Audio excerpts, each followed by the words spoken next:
जर निलंबनाची जर कारवाई झाली तर पुढे तुमची काय भूमिका असणार आहे? तुम्ही या सगळ्या संदर्भात वरिष्ठ पातळीवर कुठे कळवणार आहे? कारण की प्रदेशाध्यक्ष कारवाई उत्तर कधी बरेल? नाही, आपण जर जर समजून झाला ज्या पद्धतीने जे आहे ना, आपण जर RSSच्या मुख्यालयांमधनं RSSचे एजंट नानाजी पटोले, म्हणजे नानाजी पटोले यांनी RSSच्या मुख्यालयामधनं, कारण की आमच्या काँग्रेसवाल्यांजो तो चाकू छुरी राहत नाही, हा चाकू छुरी जर तिथनं जर आणला आणि आणल्यानंतर आमच्या नसा कापा, या नसा कापल्यानंतर या नसांमधनं जे रक्त जे आहे ना, या रक्ताच्या प्रत्येक थेंबमध्ये काँग्रेस काँग्रेस काँग्रेस लिहिलेला आहे. या रक्ताच्या प्रत्येक थेंबमध्ये काँग्रेस आहे आणि आम्ही फक्त राहुलजींचे शिपाई आहे. आम्ही कोणत्या नाना पटोलेचे शिपाई नाही आहे, सॉरी RSSचे एजंट नाना पटोलेची शिपाई नाही. आम्ही राहुलजींची शिपाई आहे आणि जीवनभर जे आहे आम्ही राहुल गांधीची आम्ही शिपाई राहणार. आणि ज्या पद्धतीने आपण जर बघितलं, मी मोमिनपुरात फिरलो, अन्सारनगरमध्ये फिरलो, डोबीनगरमध्ये फिरलो, फिरत असताना प्रचार करत असताना जे आहे सन्माननीय मुस्लिम समाजाचे मोठे नेते आणि मुस्लिम समाजांचे नेते म्हणा, त्या नेत्यांचं आणि कार्यकर्त्यांचं म्हणणं होतं, तिथल्या सन्माननीय जनता जनार्दनचं म्हणणं होतं कि अगर समझ लो किसी भी प्रकार से कोई भी धर्म के अगर संत के बारे में अगर कोई भारतीय जनता पार्टी वगैरह अगर बोलता है तो प्रांताध्यक्ष नाना पटोले जी जो है उन्होंने कोई प्रतिक्रिया दी क्यों नहीं थी. तर अशा पद्धतीने, कारण की एका पद्धतीने ज्या पद्धतीने मुस्लिम समाजाबद्दल, बौद्ध समाजाबद्दल, दलित समाजाबद्दल, आदिवासी समाजाबद्दल, वेगवेगळ्या समाजाबद्दल जे आहे महाराष्ट्रामध्ये तेढ निर्माण करण्याचं काम जे RSS आणि भारतीय जनता पक्षाने आजपर्यंत जे केलं, त्याला पाटा वो पौधे को पेड़ बनाने का काम अगर किसी ने पानी डालकर अगर किया होगा तो उनका नाम नाना पटोले है. इसलिए ये नाना पटोले जी है RSS के एजंट है. और रही बात 16 जे आहे आमचे आमदार जे आहे आमच्या महाराष्ट्रामध्ये आमचे निवडून आले, 16 आमदार निवडून आल्यानंतर म्हणजे एकदम निसटता पराभव, म्हणजे बॉर्डरवरती कॅच पकडली साकोलीमध्ये. आणि त्याच पद्धतीने आपण जर नागपुरातलं जर बघितलं तर नागपुरातले यांचे जे सिपेसालार आहे, जे देवेंद्र फडणवीसचे सख्खे भाऊ आहे आणि ज्यांनी चंद्रशेखर बावनकुळेंचा जो मुलगा आहे संकेत बावनकुळे, एका पद्धतीने ते जर प्रकरण जर उठवलं असतं तर एक महाराष्ट्रामध्ये नॅरेटिव्ह सेट झाला असता. आणि भारतीय जनता पक्षाला आणि RSS वाल्यांना जे आहे पूर्ण काँग्रेस जणांनी आणि सन्माननीय आपल्या महाराष्ट्रातल्या सन्माननीय जनतेने जे आहे ते घेरलं असतं की एक पोरगा जर एका मोठ्या नेत्याचा पोरगा, भारतीय जनता पक्षाच्या अध्यक्षाचा पोरगा जर समजा, त्याच्यानंतर काय स्टेटमेंट देऊन आले सन्माननीय नाना पटोलेजी यांच्या CP राहिली गोष्ट की हे जे लोक आहे ह्या लोकांनी आपसामध्ये सेटिंग केली होती किंवा मध्य नागपूरची सीट जी आहे ती मध्य नागपूरची सीट, कारण की इथे हेडगेवारजींचं निवासस्थान आहे, इथे मोहन भागवतांचं निवासस्थान आहे, इथे RSSचं हेडक्वार्टर आहे, इथे जे आहे भारतीय जनता पक्षाचं RSSचं हेडक्वार्टर आहे, गडकरी साहेबांचं घर आहे.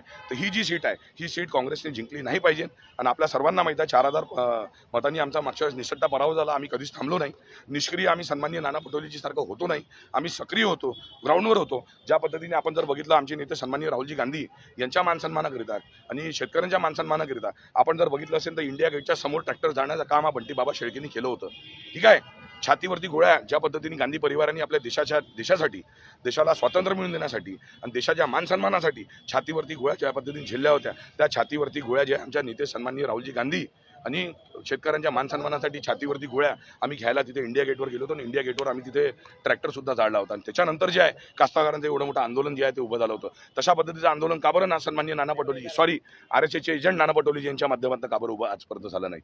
या सर्व जो प्रकार आहे, कारण की RSSचे एजंट आहे आणि बऱ्याचशा बाबी आहे, त्या बऱ्याचशा बाबी ज्या पद्धतीने जे आहे, ज्या पद्धतीने त्यांनी आता मला जे हे विचारलेलं आहे त्यांना मी एवढं सांगू इच्छितो की आमच्या एक ताई आहे प्रज्ञाताई बडवाई, ज्या काँग्रेस पक्षाकडनं जे आहे भालदारपुरा गंजीपेठ या प्रभागाकडनं जे आहे नगरसेवकाची निवडणूक लढल्या होत्या, काही मतांनी त्यांचा पराभव झाला होता. अरे त्यांच्याचमुळे सन्माननीय नाना पटोले, सॉरी RSSचे एजंट नाना पटोले यांच्यामुळे जे आहे प्रज्ञाताई बडवाई 2 दिवसा पहिले जे आहे त्या भारतीय जनता पक्षामध्ये गेल्या. का बरं? तर त्यांच्या जागेवरती आमची एक ताई आहे नॅशताई, तिला महिला काँग्रेसचा अध्यक्ष बनवलं. त्याच्यानंतर नंदाताई पराते यांना महिला काँग्रेसचा अध्यक्ष बनवलं. म्हणजे गीता पे कसम खाकर शपथ लो, आप लोग बंटी बाबा शिर्के का काम नहीं करोगे, अशा पद्धतीने गीतेवरती शपथ घेऊन नाना पटोलेजींनी शपथा दिल्या होत्या काँग्रेसच्या नेत्यांना, कार्यकर्त्यांना. त्याच्यामुळे संघटन जे आहे यांनी संघटन या पद्धतीने आपलं संघटन जे आहे कमजोर संघटन आपल्या मध्य नागपूरमध्ये बनवलं होतं. आणि तुम्ही आज एक ट्विट केलेलं आहे की RSSचे दलाल नाना पटोले यांना हटवा आणि काँग्रेस वाचवा. काय नेमकं ट्विट केलं आणि काय नेमकं या मागचं? नाही, नेमकं म्हणजे हेच आहे की ज्या पद्धतीने जे आहे बरेचशा म्हणजे 40 से ज़्यादा खिटली गरम रहती है. सन्माननीय नाना पटोलेजी, सॉरी सन्माननीय न म्हणता सन्माननीय RSSचे एजंट नाना पटोलेजी जे आहे त्यांच्या माध्यमातून जे मला शोकॉज नोटीस जो देण्यात आला, तर काही लोकांनी 40 से ज़्यादा खिटली गरमचे जे नेते राहतात त्या नेत्यांचं असं म्हणणं आहे की भैया तुम्ही मीडियाच्या समोर येऊन मुखर नव्हतं व्हायला पाहिजे.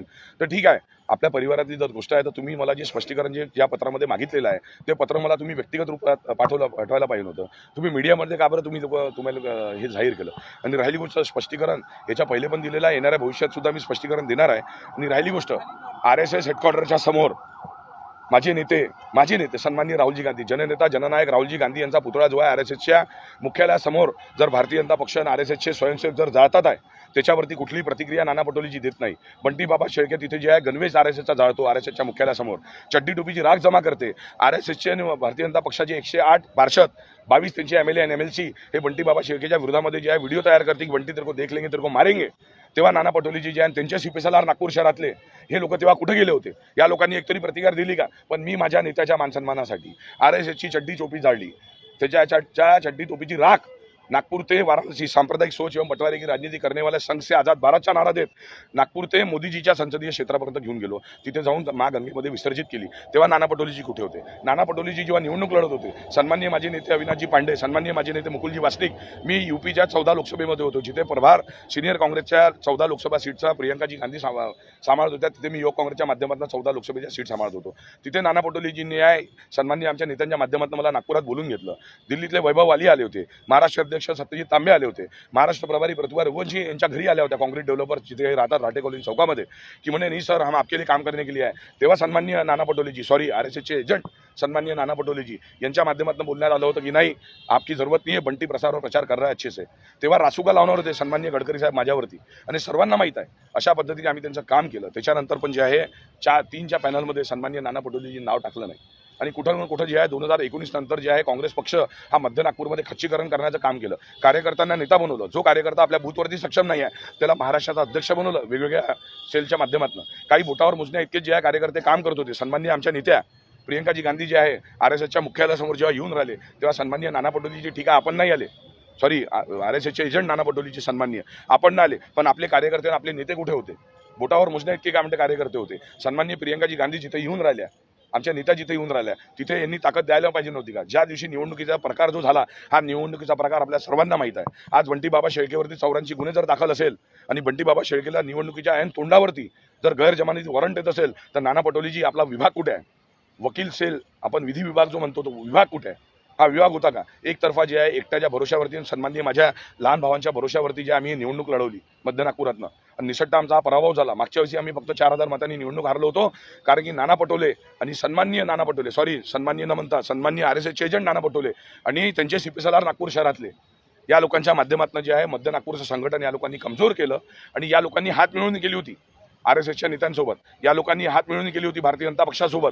अरे इंडिया सन हॉटेलमध्ये जे आहे भारतीय जनता पक्षाचे जे प्रत्याशी आहे सन्माननीय प्रवीणजी दटके, इरफान काजीला तिथे बोलवतात, इरफान काजीसमोर 20 लाख रुपये ठेवतात आणि इरफान काजीला जे आहे स्वतःच्या मोबाईलवरनं किंवा कोणी दुसऱ्याच्या व्यक्तीच्या मोबाईलवरनं सन्माननीय नाना पटोलेजीला फोन लावतात आणि नाना पटोलेजी जे CPSLR आहे नागपूर शहरातले त्यांना फोन लावतात की इरफान तुम्हारी तिकीट फायनल है, ये 20 लाख रुपये आप पकडो. पण तो इरफान काजी तो इमानदार आहे बिचारा, त्याला माहीत आहे की हे जे लोक आहे हे लोक गद्दार आणि हे लोक RSSचे एजंट आहे. तर इरफानसारखे बरेचसे लोक आहे, ते बरेचसे लोक येणाऱ्या 2 ते 3 दिवसामध्ये जे आपल्या समोर मी आणणार आहे ते कोणते लोक आहेत, कशा पद्धतीने यांना ऑफर करण्यात आली होती आणि याच लोकांच्या माध्यमातून जे आहे काँग्रेस पक्षाचं संघटन जे आहे या लोकांनी भारतीय जनता पक्षाला आणि RSSवाल्यांना या लोकांनी विकलं होतं. आणि पुन्हा एक गोष्ट मी आपल्याला सांगू इच्छितो, मी आपल्या सरकारमध्ये 19 दिवस जेलमध्ये होतो. माझी सरकार होती. डरोमतचा नारा माझ्या सन्माननीय नेते राहुलजी गांधी यांनी दिलेला आहे आणि त्यांनी म्हटलं की नाही हमारी सरकार भी अगर गलत अगर करती है तो हमारे सरकार के ऊपर में आरोप प्रत्यारोप करने का काम जो है बंटी बाबा शेळके यानी राहुल गांधी जी के सिपाही ये आपको करना पडेगा. आम्ही केलं. आम्ही 19 दिवस जेलमध्ये होतो. 19 दिवस जेलमध्ये राहिल्यानंतर जे आहे कधीच नाना पटोलेजी भेटायला तो सोडा आजपर्यंत 5 वर्षामध्ये त्यांचा कधी मला म्हणा किंवा माझ्यासोबत तौसिफ खान, नयन तरवडकर हे लोक जे आहे जेलमध्ये होते या लोकांना आजपर्यंत कधी कॉल आला नाही. एजंट निलंबित केल्यानंतर तुमची काय भूमिका राहणार? बस एवढंच आहे की मी सन्माननीय नाना पटोलेजी जे सन्माननीय न म्हणता की सन्माननीय RSSचे एजंट नाना पटोलेजी यांनी त्यांच्या स्वतःच्या घरात जाऊन RSSमध्ये जाऊन तिथून चाकूचुरी आणली पाहिजे. कारण की काँग्रेसवाल्यांजवळ काँग्रेसच्या कार्यकर्त्यांजवळ चाकूचुरी राहत नाही. आता चाकूचुरी कोण वापरते काय वापरते आपण सर्वांना माहीत आहे. तिथनं चाकूचुरी आणली पाहिजे आणि आमचा हात कापला पाहिजे. हात कापल्यानंतर हात जेव्हा कापल ना तर कापल्यानंतर या त्याच्यातनं फक्त रक्त जे आहे ते काँग्रेस आहे. एका वाक्यात जाईन की आम्ही भविष्यातही जे आहे राहुलजी गांधी यांच्या नेतृत्वामध्ये आम्ही लोक काम करणार आहे. राहुलजी गांधी आमचे नेते आहे आणि RSSचे एजंट नाना पटोले आमचे नेते नाही.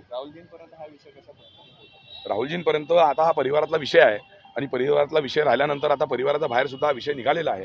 तर राहुलजी गांधी यांच्यापर्यंत हा विषय हा पोचलेला सुद्धा आहे आणि वारंवार जे आहे फॉलोअप घेऊन आम्ही पोचवणार आहे.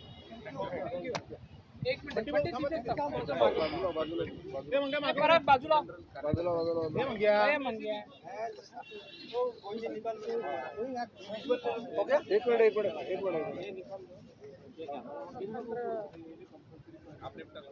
थोडे कटवे हो जाए. कटवे हो जाए. अच्छा, एक तर ते राहिलं महत्वाचं शॉर्ट लाईन राहिली ना. सांगा ना, लिहून टाका. आणि ते हे आहे की बा ज्या पद्धतीने आपण जर बघितलं तर सन्माननीय नाना पटोलेचे अध्यक्ष होते RSSच्या मुख्यालयासमोर जे आहे, महिलांसोबत असं नका बोलू. ते बाकी लोक बोलते RSS वाले. तर RSSच्या मुख्यालयासमोर आमचे नेते जननेता जननायक राहुलजी गांधी यांचा पुतळा जाळण्याचं काम RSS भारतीय जनता पक्षाने केलं होतं. पण केल्यानंतर जे आहे सन्माननीय नाना पटोलेजी सन्माननीय RSSचे एजंट नाना पटोलेजी यांच्या माध्यमातून जे आहे त्यांनी कुठली प्रतिक्रिया दिली नाही. बंटी बाबा शेळकेंनी तिथे जे आहे RSSचा गणवेश जाळला. गणवेश जाळल्यानंतर RSSच्या 108 भारतीय जनता पक्षाचे बोलले तुम्ही नाही हा बाब सर्वात महत्वाचा आहे की स्वतःच्या नेत्याचा पुतळा जाळल्यानंतर सन्माननीय नाना पटोलेजी नाही RSSचे एजंट नाना पटोलेजी हे प्रतिक्रिया बोलले ना.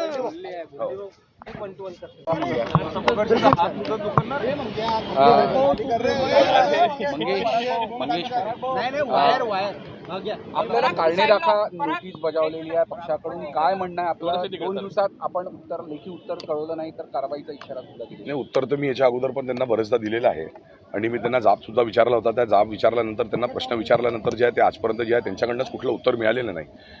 निवडणुकीच्या अगोदर अशा पद्धतीचे मी आरोप जर केले असते तर कुठे ना कुठं आमच्या पक्षाचं म्हणजे बाकीच्याही नेता कार्यकर्त्यांचं मनोधैर्य जे आहे ते खच्चीकरण झालं असतं. तर त्याच्यामुळे अशा पद्धतीचे आरोप जे आहे मी याच्या अगोदर लावले नाही. 2019 जे आहे फक्त मी 4000 मतांनी निवडणूक हरलो होतो. 4000 मतांनी निवडणूक हरल्यानंतर पण सन्माननीय नाना पटोलेजी RSSचे एजंट नाना पटोलेजी जे आहे त्यांच्या माध्यमातून जे आहे स्क्रीनिंग कमिटीमध्ये जे आहे 3चं पॅनल जे बनते त्या 3च्या पॅनलमध्ये सुद्धा 4000 मतांनी हरलेल्या बंटी बाबा शेळकेचं नाव सुद्धा त्यांनी त्याच्यामध्ये ॲड केलं नव्हतं. मी बंटी बाबा शेळकेंनी RTOच्या विरोधात जेव्हा आंदोलन केलं होतं आपल्या स्वतःच्या सरकारमध्ये मी 19 दिवस जेलमध्ये होतो आणि सन्माननीय नाना पटोलेजी जे आहे तेव्हा ते स्पीकर होते. स्पीकर राहिल्यानंतर जे आहे त्यांच्या स्वतःच्या गृह जिल्ह्यामध्ये देवरी बॉर्डरवरती 150 लोकांचा हमला, गोंदिया जिल्ह्यामध्ये देवरी बॉर्डर येते तिथे 150 लोकांचा हमला माझ्यावरती झाला होता. माझ्या सरकारमध्ये नाना पटोलेजीच्या सन्माननीय RSSचे एजंट नाना पटोलेजी यांच्या माध्यमातून तहसीलदाराला आणि तिथल्या पोलीस निरीक्षकाला सांगण्यात आलं होतं की बा बंटी बाबा शेळकेला ज्या RTOच्या विरोधामध्ये तो आंदोलन जे करून आला त्याच्यासाठी तुम्ही तिथे धरण्यासाठी त्याला परवानगी नका देऊ. तिथं 200 मीटर दूरवर गेलो मी तर देवरी बॉर्डरच्या नंतर जे आहे बागनदी पोलीस स्टेशन आहे छत्तीसगडमध्ये येते. सन्माननीय भूपेश बघेलजीच्या माध्यमातून ज्या मला तिथे अनुमती देण्यात आली तिथे मी हे केलं होतं.